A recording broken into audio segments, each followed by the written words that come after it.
As has been recorded in the impugned judgment of the High Court when the writ petition was taken up for admission on 14th May 2010, the fact that the petitioners had withdrawn the condition with regard to the provision of foreign exchange rate variation was considered, and it was also observed that such subsequent withdrawal could not affect the bid of the petitioners.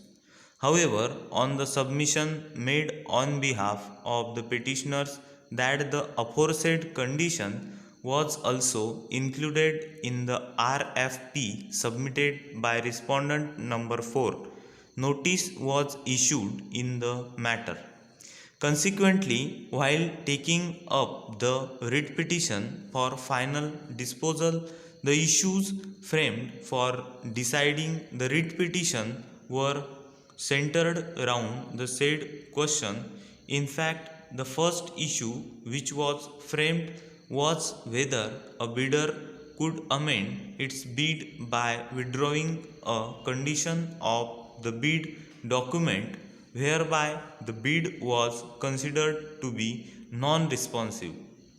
The second issue, which is an offshoot of the first issue, is whether a bidder would be entitled to contend that a non responsive bid be treated as responsive since the offending condition was withdrawn after the bid documents had been opened.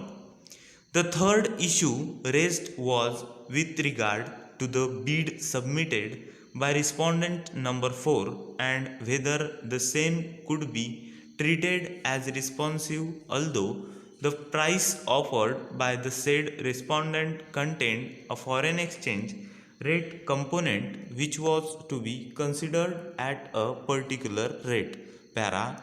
In deciding the said issues, the High Court held that since the terms and the conditions of the price to be firm and fixed was one of the more important ingredients of the tender, the submission of a bid which violated the said condition rendered the bid non responsive. The High Court observed that this was not a case of clerical mistake in the bid documents but a conscious change in the terms and conditions of the bid as submitted by the petitioners, which could not cure the initial disqualification when the bids were submitted. The High Court took note of the fact that the bid of respondent number 4 contained the condition that its price would be in Indian rupees with a foreign component which would be converted in Indian rupees as on the date of opening of the bid. The High Court observed that the same did not violate the conditions of the RFP and that the said condition ensured that the price would be firm and fixed during the period of performance of the contract. Para. The stand taken on behalf of the petitioners was strongly opposed on behalf of the respondent number 4 to whom the contract had been awarded.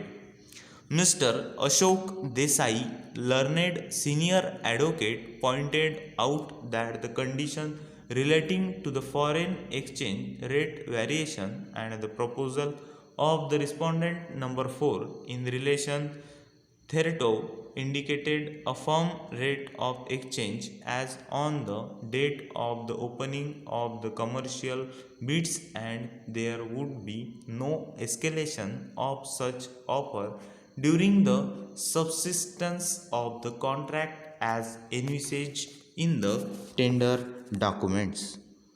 Over.